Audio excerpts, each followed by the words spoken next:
Hey guys, tonight we step straight into the dark, smoky air of a Viking longhouse. The rafters above you creak with age, and the faint smell of pine tar mixes with roasting fish.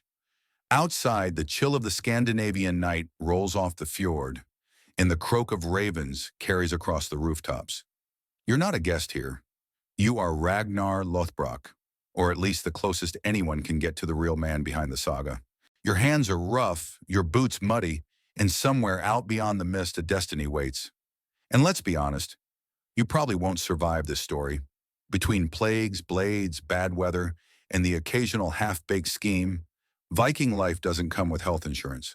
But that's okay. The point tonight isn't surviving, it's drifting. So before you get comfortable, take a moment to like the video and subscribe, but only if you genuinely enjoy what I do here. And let me know in the comments where you're listening from and what time it is for you.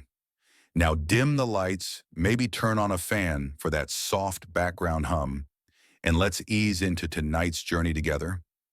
The longhouse is your cradle and your cage. The roof beams sag a little, patched with driftwood hauled from the shore. The walls are daubed with clay, smelling faintly of smoke and damp wool.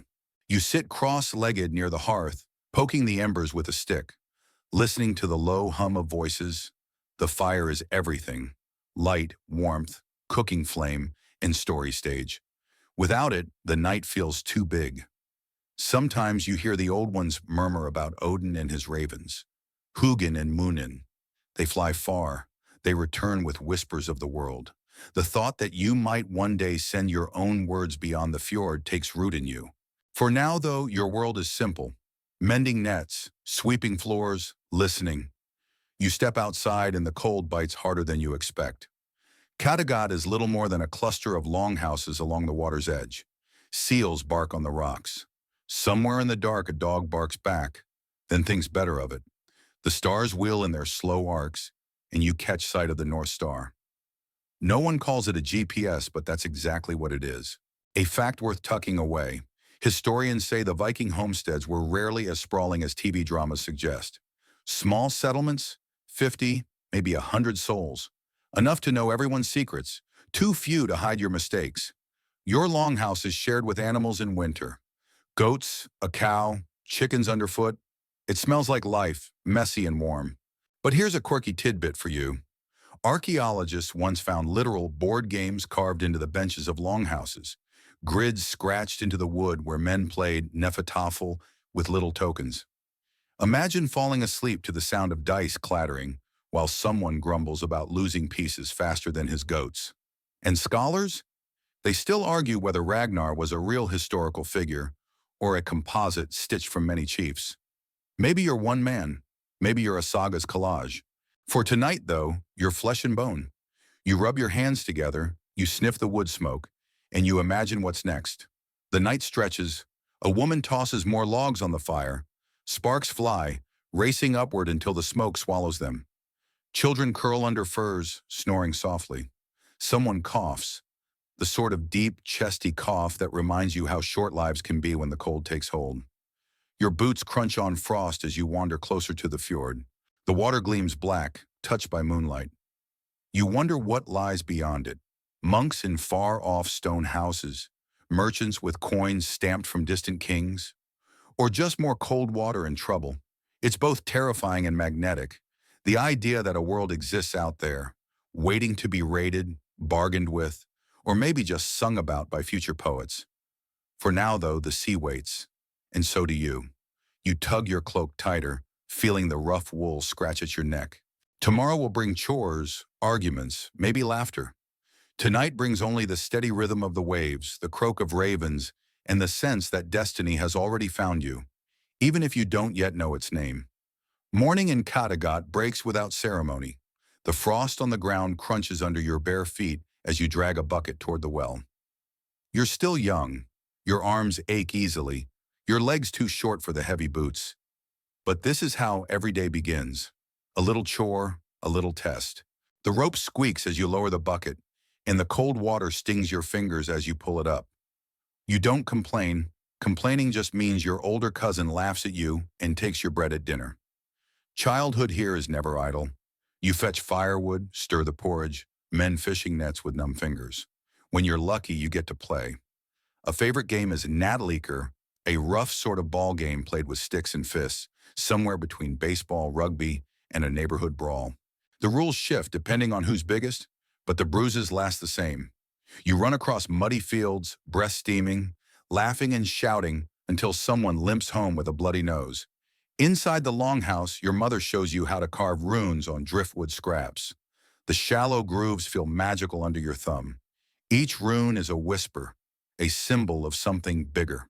You don't know how far they'll take you yet, but you sense that words, whether carved or sung, carry power equal to any blade.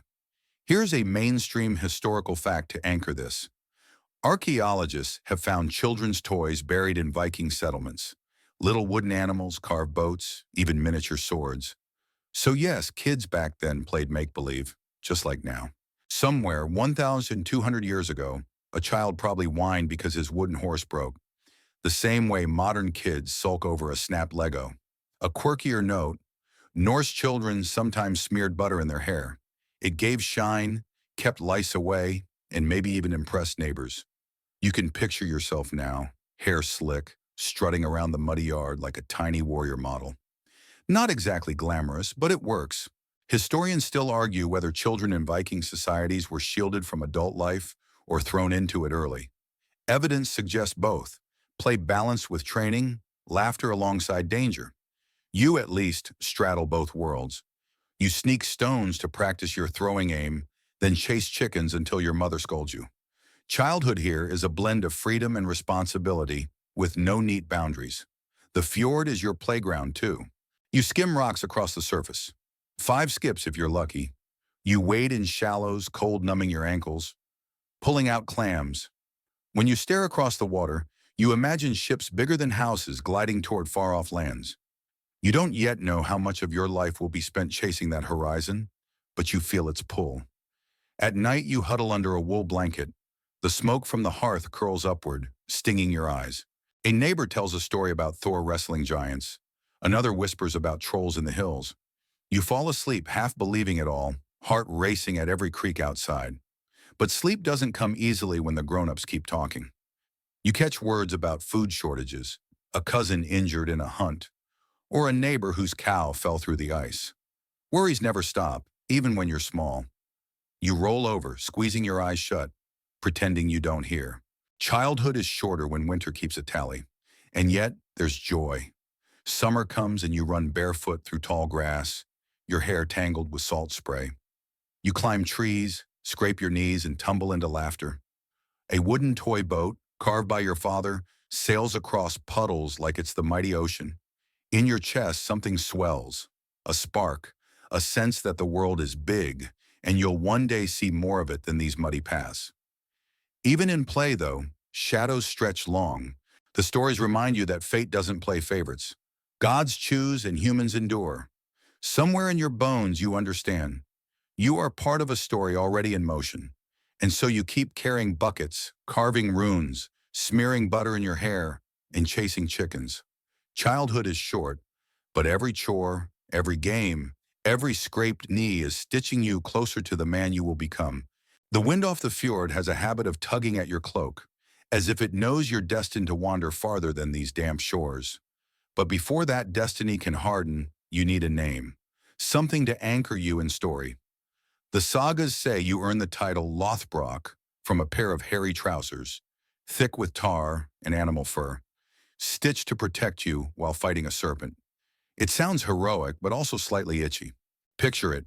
You, young Ragnar, striding into battle in pants that look like you lost a fight with a sheep. Still, nicknames have weight. One day they'll chant Ragnar Lothbrok, and the syllables will thrum like drum beats across the hall. But what's in a name? Historians still argue whether Lothbrok was one man's title or a poetic flourish slapped on several different warriors in later retellings. Maybe the snake-fighting trousers were myth. Maybe they were real and smelled terrible. Either way, the nickname stuck, and that's the point. Once words harden, they shape memory more than facts do. As a boy, you hear whispered stories about your parentage. Some sagas say you're the son of Sigurd Ring, a king of Sweden. Others paint your father as a more ordinary farmer. a man of no great renown. The truth slides like eels between versions. For you, it doesn't matter. What matters is that every story makes you larger than life. Children gather around, wide-eyed, as they hear how you'll one day stride beyond these fjords. You can't resist smirking, though you pretend it's the smoke in your eyes. Meanwhile, the chores don't care what names you're given. You still chop wood, milk goats, and dodge chicken droppings. Destiny doesn't free you from dung. You mutter about this unfairness often, and your mother just shakes her head. Even legends have to scrub, a mainstream fact to ground us. Norse culture loved nicknames. Warriors were often known by them more than birth names.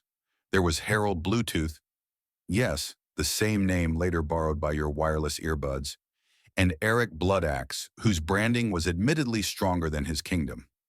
Nicknames served as both identifiers and marketing campaigns. And here's a quirky tidbit. Not all nicknames were flattering. Some poor souls went down in history as Horsehead, Fat Nose, or even Seal Arse. Imagine trying to rally men to battle while being called Snorri Seal Arse. Compared to that, Lothbrok with your shaggy trousers is practically regal. Still, a name is only useful if you can back it up. You test your courage early, running errands through woods where wolves prowl. You throw stones at targets painted on tree trunks, whispering under your breath. Ragnar Lothbrok. The words don't quite fit yet, but you wear them anyway. Like boots a little too big, they'll break in with time. At night, the longhouse echoes with songs of other heroes. Sigurd the Dragon Slayer, Starcad with his many lives. You lie awake listening, wondering if your trousers will ever sound as impressive as dragon slaying. You sigh, tug the furs over your head, and drift into dreams where your name echoes across halls brighter than this smoky one. But names have a way of sticking whether you like them or not. By morning, someone's already teasing you. Hey, hairy britches, fetch more wood. You roll your eyes but secretly savor it, because deep down you know, a name is the first step toward legend. The rhythm of life in the longhouse is less about heroics and more about repetition. You wake to the low crackle of embers, your breath a cloud in the dim air. Before you even rub the sleep from your eyes, you hear your mother's voice. Fetch water, stir the porridge, help mend the nets. Destiny waits somewhere out beyond the horizon, but this morning it smells like fish guts and boiled barley.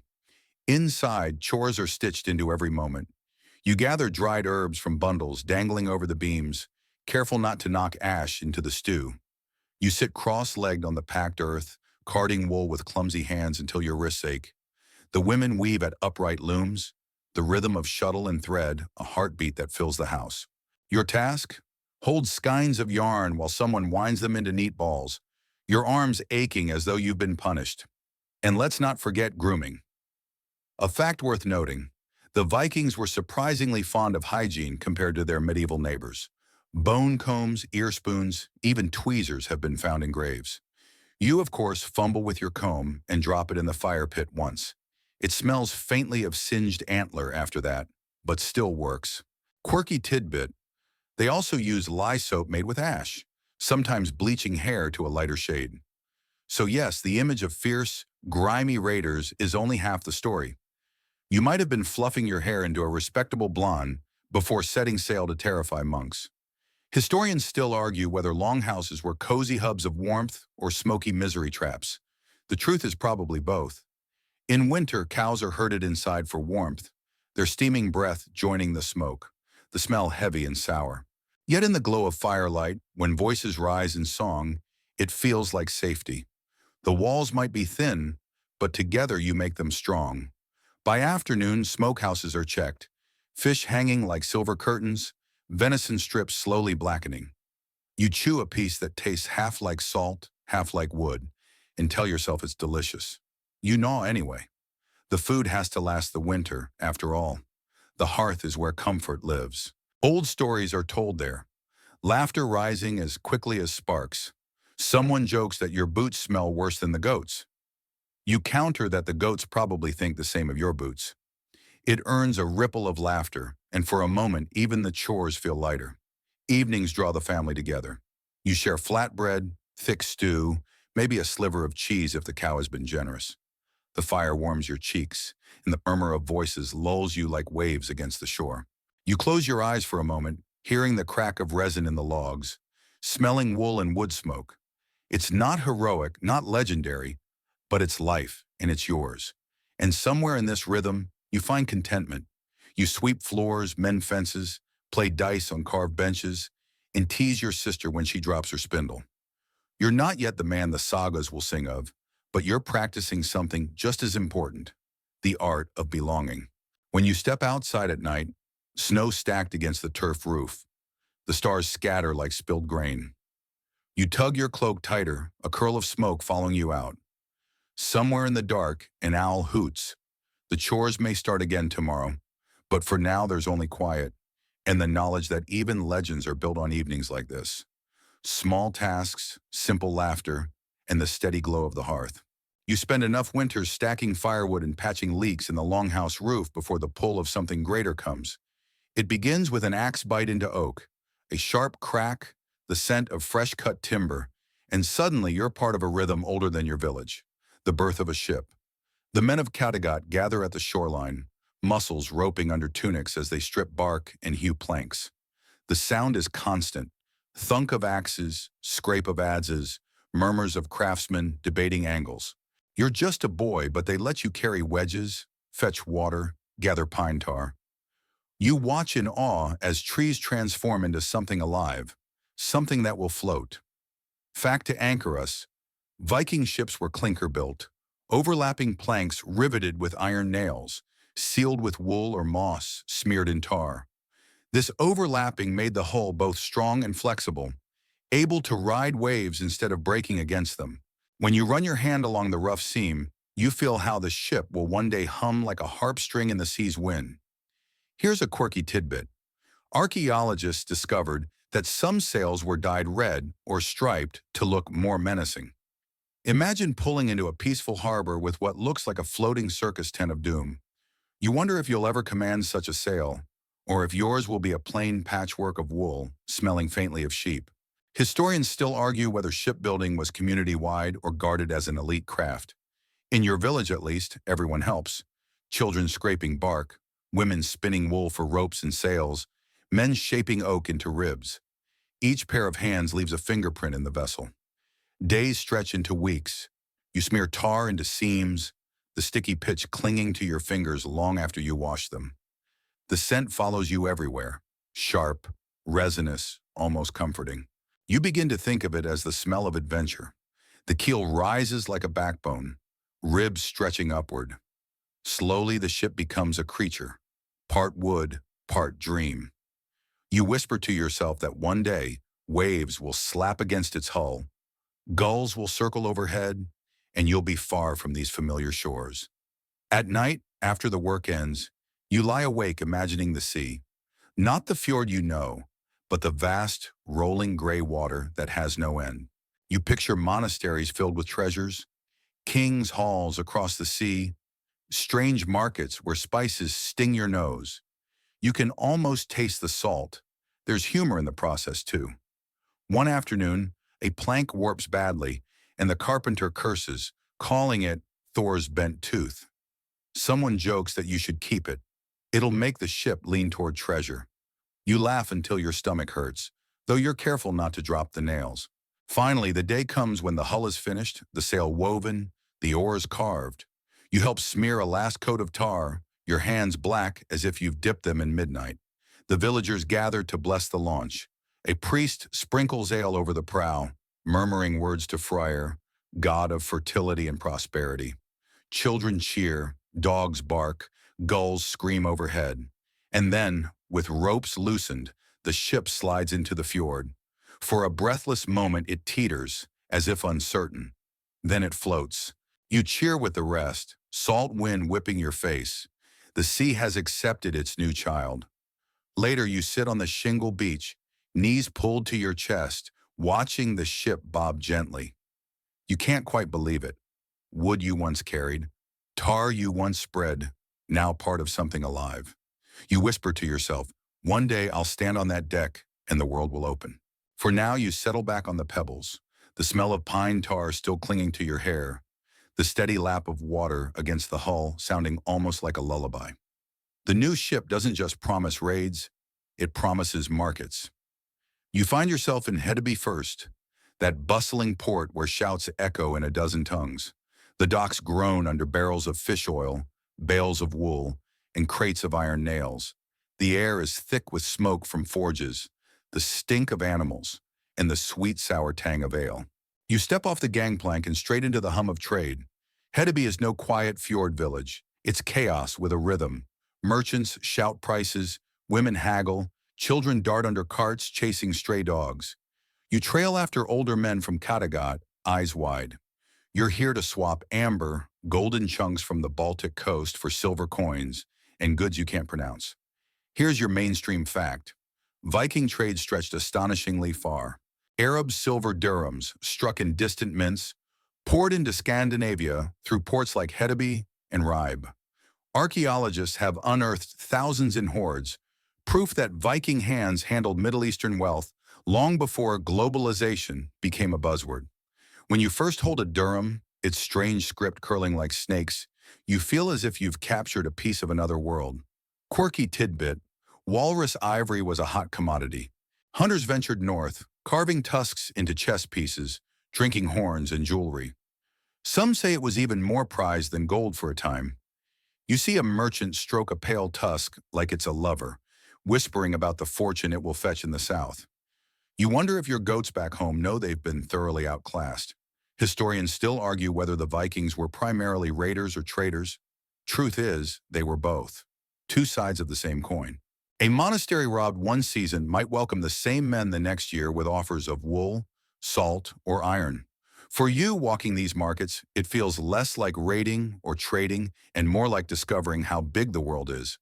You pass stalls with silk from Byzantium, glass beads glinting in the sun, and spices that make your nose twitch. Someone offers pepper. You sneeze so hard a passerby laughs, slapping your back. You mutter thanks and pretend you meant to entertain. Coins clink, voices rise, ships unload and reload. You notice how fast gossip travels. A merchant whispers of unrest in Francia. Another warns that Saxon lords are strengthening river defenses. These rumors pass faster than steel. By the time a warband sails, half the coast already knows. You learn quickly that silver is heavy and stories are light. Both, though, have value. You tuck away words about distant lands like treasures in your pocket. Maybe one day you'll test them, see if they shine true. Evenings in Hedeby feel strange after quiet Kattegat. Torches line streets, musicians play, drunken sailors bellow songs about girls, gods, and goats, often all in one verse. You laugh until your sides ache, though you pretend to scowl when ale spills on your boots. The chaos feels alive, dangerous, intoxicating. One night, you sit by the fire, fingering a dirham. Its weight presses into your palm, its foreign script unreadable. Yet somehow it speaks. The world is bigger, richer, stranger than you imagine. And you want more of it. Silver clinks in your pouch as you leave the markets behind. But wealth isn't the only prize you seek. You feel the pull of the sea again, stronger than ever. And so, one dawn, you push the new ship into gray waters. The sail snaps taut, the oars dip in rhythm, and the fjord gives way to the vast open stretch of ocean. The world out here is both frightening and hypnotic. The horizon is endless, waves roll like sleeping giants and gulls scream overhead. You clutch the gunwale, knuckles white, but you can't look away. It feels like standing at the edge of forever. How do you steer through all this? No GPS, no compass glowing on a screen. Instead, you turn to a sunstone. That's your mainstream fact. Viking navigators may have used crystals of calcite to detect the sun's position, even when clouds smothered the sky. You hold a shard against the light, watch it glow faintly, and feel a secret thrill, like the gods themselves slipped you a cheat code. By night, the stars are your map. You learn to spot the North Star, steady as a nail pinning the sky. Constellations become old friends. The W-shaped crown of Cassiopeia, the hunting belt of Orion. You whisper their names to yourself, a lullaby of navigation. But here's a quirky tidbit. Some Viking sailors brought ravens on voyages. When lost, they released the birds, watching where they flew to find land. Imagine your shipmates joking as one raven circles back, clearly uninterested in helping, before landing on your shoulder and stealing your dried fish. You laugh, but quietly vow to keep better snacks hidden next time. Historians still argue whether Vikings had accurate maps or relied purely on memory and oral tradition. Some sagas describe sailing by landmarks, coasts memorized as if they were lines in a song. Others hint at wooden maps, not preserved in the soil. You, for now, rely on instinct, the position of gulls, the taste of salt in the wind. Days blur into nights. You raid sometimes, quiet monasteries perched on green coasts where bells ring an alarm as your ship cuts through the mist. You don't linger on blood. What you notice is the echo of chants, the way the monks clutch their books as if words could shield them. You carry away more than silver. You carry the memory of parchment, painted with letters you don't yet understand but desperately want to. The sea teaches you other lessons too. Fog can strangle a river until you can't tell up from down. Tides drag like invisible hands. Once you watch a comrade lean over the side, whispering to Njord, the sea god, promising a goat if only the waves calm. You add your silent prayer. Maybe make it a goat I don't like. Nights on deck are colder, lonelier. You wrap your cloak tighter, chewing on salted fish, your teeth aching. Still you feel alive.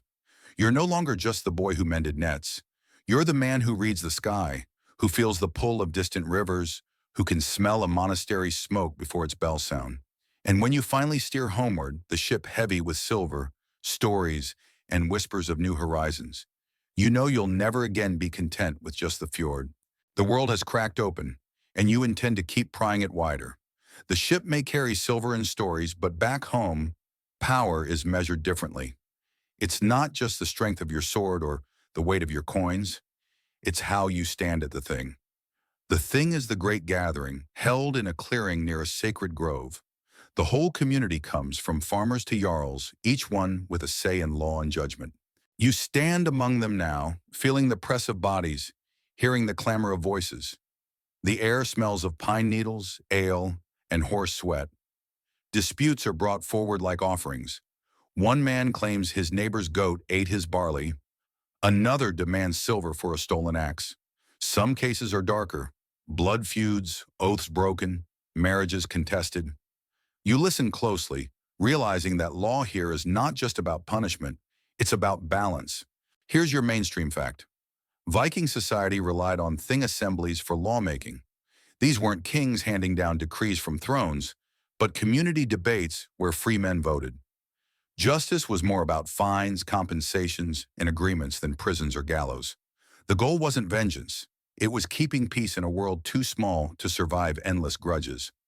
A quirky tidbit: if an accused refused to show up at the thing, sometimes his chair was literally dragged empty into the circle.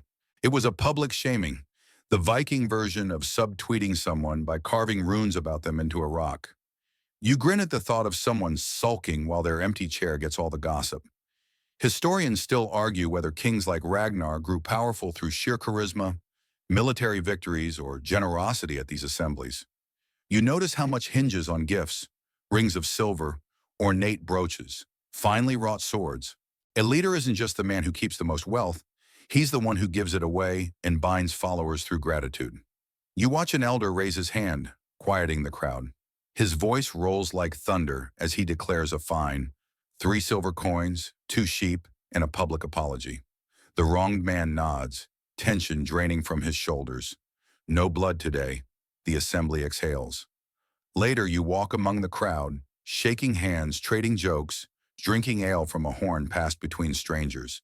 You realize that leadership isn't forged only on the battlefield. It's here, in the circle of judgment, where men remember who gave generously, who listened fairly, who laughed kindly. As the sun dips low, the thing closes with feasting. You sit on the grass, greasy with roasted lamb, silver ring warm on your finger, a gift from a wealthier jarl trying to win your loyalty. You turn it in your hand, knowing it's more than jewelry. It's a chain, soft and shining, binding you to a man's cause. The fire crackles, laughter rises, and you tilt your head back to the stars. Law and loyalty, oaths, and gifts.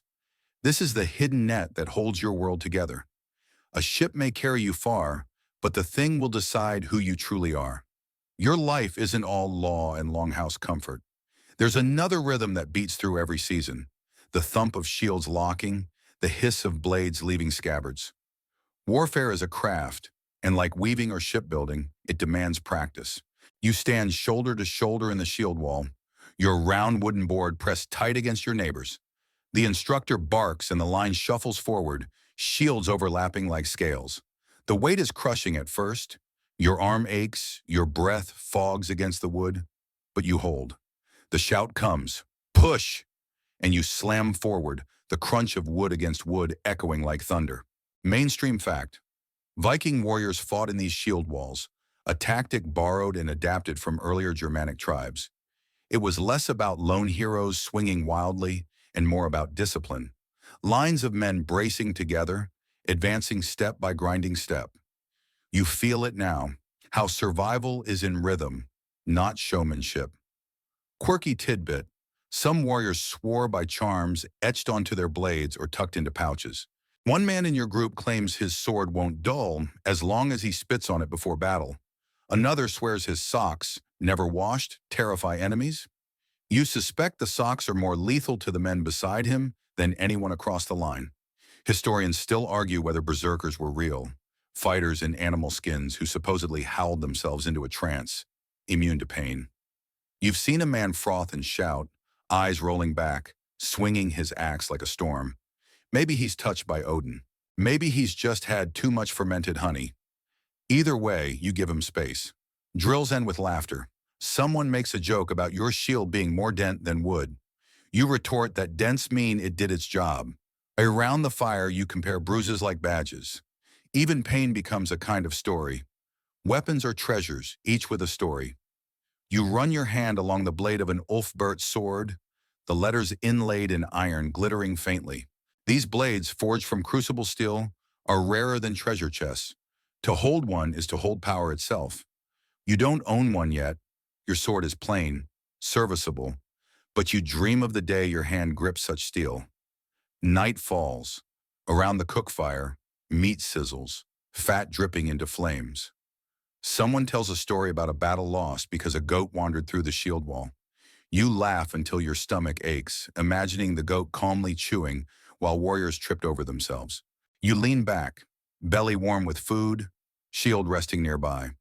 War may be brutal, but tonight it's just training, camaraderie, jokes under the stars. And you know this truth. Fighting isn't just survival. It's belonging, identity, and the strange comfort of standing shoulder to shoulder, shield to shield, waiting for whatever dawn brings. The river fog coils like smoke as your ship drifts silently up the Seine. The oars dip in rhythm, water dripping from their blades like clockwork. The sail is furled, the air thick with damp mist, and every creak of the hull feels like it might echo all the way to Paris. You've raided before, but this is different, bigger, bolder. The men whisper nervously, not about enemies, but about what a city like Paris might even look like. Some imagine towers that scrape the sky, others picture endless treasure. You grip your shield tighter, heart racing. Here's your mainstream fact. In 845, the Vikings sailed up the Seine and besieged Paris itself, forcing the Franks to pay a massive ransom, 7,000 pounds of silver, if the chronicles are to be believed. You can't help but grin at the thought. Sometimes victory comes not from swords, but from scaring kings into opening their coffers. A quirky tidbit: during one siege of Paris, defenders supposedly dangled animal carcasses from the walls to spread disease among the attackers. You wrinkle your nose just imagining it, like some grim version of tossing leftovers to keep the neighbors away. It makes you glad you're downriver, at least for now. Historians still argue whether Ragnar himself led the 845 attack, or if the chroniclers later pinned it on him because the name carried weight. Maybe it was you. Maybe it wasn't. But tonight, standing on this misty deck, the men call you Ragnar, and that's what matters. The fog thickens, swallowing even the moonlight. A bell tolls faintly ahead, muffled and eerie. You shiver. Paris is waking. Somewhere beyond the gray curtain are bridges to block your path. defenders scrambling, prayers rising. The prow nudges forward, water slapping softly. Suddenly, the mist parts just enough to reveal the outline of towers. You hear shouts, horns, the distant clang of iron. The Seine becomes a battlefield, your ship one of many dark silhouettes gliding toward history. You raise your voice, steady and calm. Keep rowing. The men obey. The fog closes again, muffling the world, leaving only breath, heartbeat, and the quiet drum of oars. The closer you drift to Paris, the clearer it becomes. Sometimes terror is your sharpest weapon. The gates of Paris loom, not merely as wood and iron, but as symbols of defiance. You can hear priests chanting, bells clanging, soldiers shouting. Arrows hiss into the river, thudding into shields raised overhead. The Seine boils with tension, ships clustering, men shouting across decks. You step forward, shield strapped, axe in hand. The world narrows to sound and motion. A volley of stones slams into the hull, sending splinters flying. You duck, the smell of pitch and burning oil clinging to the air. Mainstream fact. During the siege of 845, Viking forces captured many defenders and executed some in grisly fashion. One source claims they even hanged men as sacrifices to Odin. Warfare wasn't only blood and steel, it was psychological. Break the spirit, and the city folds. Quirky tidbit. At least one Frankish chronicle insists the Vikings were terrified when an eclipse darkened the sky during battle, believing it a divine warning. Imagine it. Men in chainmail dropping weapons, staring at the heavens, arguing whether to fight or flee. You chuckle. Nothing like the universe playing referee mid-raid. Historians still argue whether the ransom of 7,000 pounds of silver was exaggerated by scribes trying to dramatize the Viking menace. Was it truly that much? Or was it the medieval version of clickbait? You won't believe how much silver they demanded. Either way, silver weighs heavy, and the Franks paid dearly. Back on the riverbank, you charge with the shield wall, feet squelching in mud. The clang of steel rings out, shield edges smashed together. You feel the shove of men behind you, the grind of bodies pressing forward. Smoke curls from burning thatch as houses catch fire. Screams mingle with war horns, a dreadful chorus echoing against stone walls. A defender lunges, spear tip glancing your shield. You slam it aside, your axe biting into wood. For a heartbeat, the world slows. The smell of sweat, the rasp of breath, the glint of fear in another man's eyes. Then motion surges again, and he stumbles back into the crush. You don't win Paris outright, not yet. Instead, you settle in for the waiting game, cutting supply lines, harassing defenders, letting hunger gnaw at the city's courage. Days blur into nights of watchfires and whispered tales. Some men claim they see saints on the battlements. Others just see weary soldiers. Then comes the word, the king is offering silver. You gather with the other leaders, weighing the choice. Keep fighting and risk disease, famine, disaster. Or take the ransom and leave rich. The answer seems obvious when you picture 7,000 pounds of gleaming metal. The final bargain is struck. Ships creak under the weight of treasure, sacks of coins clinking like rain. The city is spared for now. You sail away victorious, not by breaking Paris, but by bending it. The men cheer, but you sit quiet, staring at the shoreline fading behind. Because you know victory is never final. Paris stands still, proud and watchful. And somewhere beyond the horizon, another battle waits. The silver clinks in the ship's belly, heavy as a dragon's hoard. The men boast and laugh, already planning how many bracelets, horses, or barrels of ale they'll buy. But for you, wealth is less about spending and more about weaving power. Back home, silver means loyalty. A gleaming arm ring slipped over a warrior's wrist binds him tighter than any chain. Treasure isn't hoarded. It's scattered carefully like seeds in a field. You sit in the longhouse distributing coins and ornaments to those who rode hardest, fought bravest, or simply followed without question. Each gift is a thread in the web of your influence. Mainstream fact, Viking leaders were known as ring givers, distributing treasure to their followers. Generosity wasn't charity, it was politics. To refuse a gift was unthinkable, a public insult. To accept was to enter a bond, part of the giver's orbit. Quirky tidbit. Sometimes wealth wasn't measured in silver at all, but in hack silver, literally chunks of precious metal hacked apart and weighed. Imagine slamming a necklace down, chopping it into pieces and saying, "Here, take half and don't complain about the dents." It's the Viking equivalent of handing someone change in quarters. Historians still argue whether figures like Ragnar became powerful primarily from raiding abroad or by consolidating wealth at home through farming, trade, and gift-giving. Was the silver from Paris the true source of your legend? Or was it the way you passed it into so many eager hands? In your hall, the fire roars, smoke twisting through the rafters. Warriors slap each other's backs, proudly displaying new arm rings, the weight of obligation gleaming on their arms. They raise horns of mead to you, calling your name loud enough to shake the timbers. You lean back on the high seat, a carved chair of oak draped in furs. The silver is already vanishing, not into hidden chests, but into men's smiles, laughter, and loyalty. You know the truth. A leader's wealth is measured in people, not coins. Outside, the wind howls, winter prowling closer. Soon the sea will freeze you out of travel, locking ships ashore. But tonight, in the glow of fire and treasure, you are not thinking of storms. You are thinking of bonds, of names, of sagas already beginning to form around your table. The winter presses hard, but you are not idle. The longhouse grows warm with smoke, song, and the endless chatter of guests. Power is not built on silver alone. It rests on the weaving of alliances, a net stronger than any shield wall. Messengers come with tidings. A neighboring jarl seeks marriage ties, another proposes joint raids.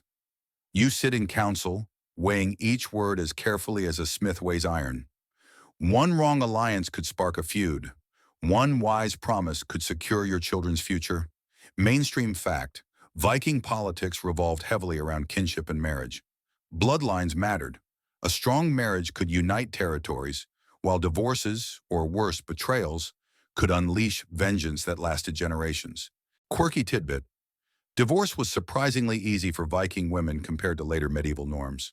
A wife could declare separation by announcing it in front of witnesses, sometimes even by simply moving her belongings out of the house. Imagine the modern version. Someone posting on the village runestone, "We're done. Don't ask me why." Historians still argue whether Ragnar's legendary wives, Lagertha, Thora, and Aslog, were historical figures, mythological inventions, or stitched together from multiple women across different sagas. Some say Lagertha fought beside him, shield in hand. Others insist she never existed. Either way, the sagas agree. Women in your world are not silent background figures. They argue at the thing, demand dowries, and sometimes swing swords. You think of Aslog, her beauty said to match her sharp mind. She counsels you on dreams, on omens, on the careful placement of trust. At her side, you sense the strength of partnership, not possession. Her presence reminds you that even in a world of axes and oaths, wisdom often wears a woman's face. Tonight, the hall is crowded with guests, warriors, poets, even rival jarls. The skalds recite verses about your raids, their words dripping with flattery and exaggeration. You smile knowing each verse adds polish to your legend. But alliances are not sealed by words alone. The drinking horn passes hand to hand, overflowing with mead. You clasp wrists, make oaths, promise silver, swear vengeance, pledge friendship. The bonds tighten like knots in a net, invisible yet binding. Outside, the snow piles high against the longhouse walls. Wolves howl in the distance. Yet inside, the warmth of fire, laughter, and promise shields you.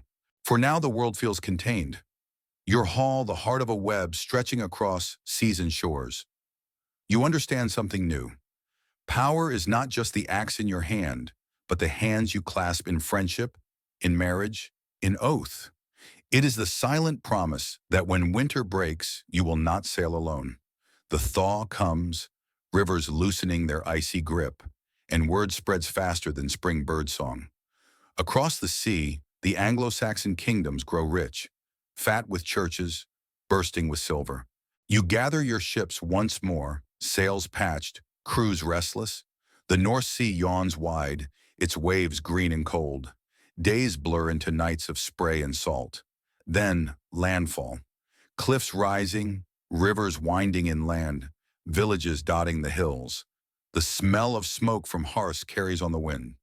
Mainstream fact: Viking raids on England began in 793 with the infamous sack of Lindisfarne.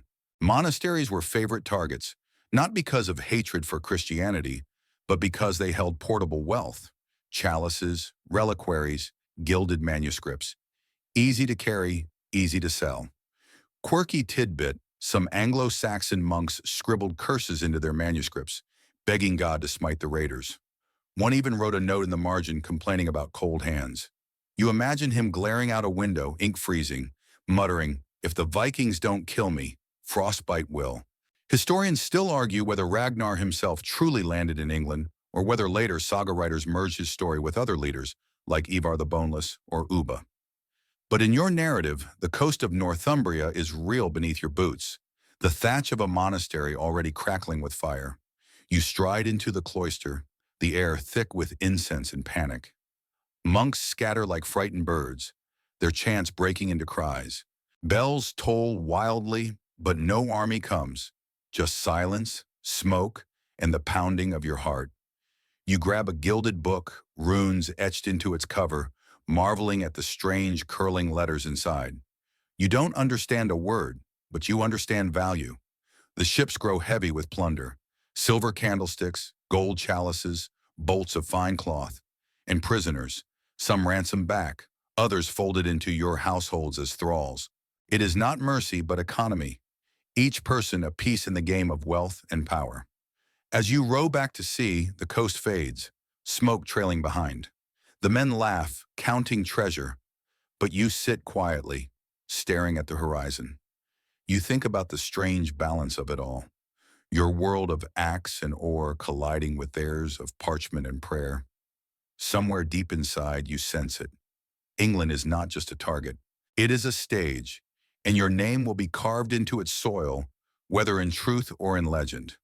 The raids have brought silver, fame, and fear, but they've also painted a target on your back. Across the sea, kings whisper your name like a curse. At home, rival jarls envy your treasure, question your luck, and watch for weakness. Even your own sons grow restless, eager for glory that overshadows yours. One night, around the hearth, you hear them argue. Ivar, sharp-eyed, cunning as a raven. Björn, bold and hungry for conquest. Sigurd, fiery and impatient. Each speaks of raids, of kingdoms ripe for the taking. They look at you not only as father, but as the obstacle standing in the way of their own sagas. Mainstream fact: many sources claim Ragnar's sons, Ivar the Boneless, Björn Ironside, Sigurd Snake in the Eye, and others, became even more famous than he was. They led the great heathen army, invading England in 865 and leaving a mark on history that even kings remembered in fear. Quirky tidbit: Ivar the Boneless may have had a disease that left his bones brittle, yet he commanded armies with brilliance. Some legends even say he traveled on a litter carried by warriors, directing battles with calm authority. Imagine being carried into war like the world's most terrifying reclining chair. Historians still argue whether Ragnar truly fathered all these sons, or if the sagas simply gathered different heroes under one legendary patriarch. Was there one Ragnar, or many, stitched into a single myth? The truth may be blurred, but the legacy remains sharp. You feel the weight of years, the ache in your bones after each voyage, yet still the sea calls. Some say you sailed once too often, captured in England and thrown into a pit of snakes. Others whisper you slipped quietly into legend, leaving your sons to carry the flame. Tonight, in the glow of fire, you watch them. Your sons, your rivals, your heirs. You see their hunger, their restless need to carve their own sagas. You smile, a little weary, a little proud, because you know this. No matter how your story ends, it will not truly end. It will ripple forward through theirs. And so, your life as Ragnar Lothbrok drifts toward twilight, not silence, but transformation. From man to myth, from father to legend, from flesh to story. The wind down begins. The fire burns lower, the hall growing soft with shadows. Voices fade into murmurs, laughter into sighs. The clink of silver, once sharp and heavy, now sounds distant, like coins dropped into water. Outside, the night stretches wide, stars trembling gently above the longhouse roof. You feel the weight of the sea still in your bones, but it no longer pulls you. Instead, it rocks you, gently, like a cradle. The battles, the voyages, the arguments of scholars centuries later, they all blur, their edges softening. You are no longer standing in shield walls or steering ships. You are simply resting, listening to the crackle of fire and the hush of wind around the eaves. The world grows slower, softer.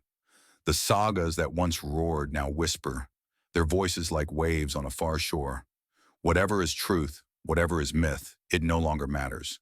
You are safe in this moment, wrapped in warmth, your journey easing into stillness. So let your eyes close. Let the noise of axes and horns drift away. Picture the sea calm, the sails furled, the oars resting in their locks. The ship rocks gently, carrying you not to raid or rule, but to rest. Sleep now, traveler of sagas. Sleep and dream of quiet shores.